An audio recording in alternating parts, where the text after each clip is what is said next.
Well, we don't have the means na paalisin. Hindi naman, buti kung meron tayong aircraft carrier na may kasamang destroyer, frigate at saka submarine na papupuntahin natin doon para matulak silang palayo. Wala naman tayong ganun. Kung sa palakihan at paramihan lang ng barko, malayo tayo sa China.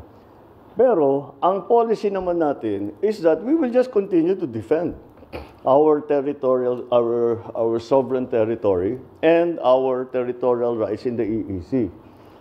Yun lang. Kahit ano pang ang iniisip na ano bang mission ng Coast Guard, ano bang mission ng Navy to protect the territorial integrity of the Philippines. So that's what they will do. They will continue to do that no matter what any other foreign power does. That is what we will do. When we detect the presence of a foreign vessel who is beginning to intrude or coming close already to our coastal waters, papupuntahan natin ang barko. And we will challenge them.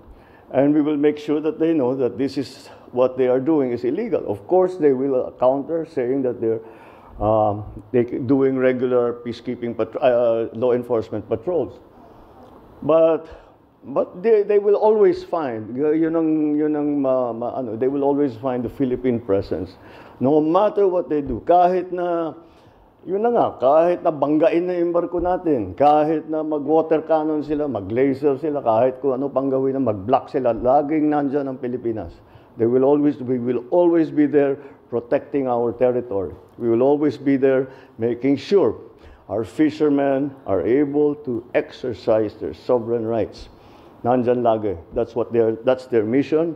And if their presence helps to, kasi kung minsan napapaalis nga nila kahit yung malalaking barko, then better. Then then they will have achieved what they are supposed to do while they are patrolling our waters.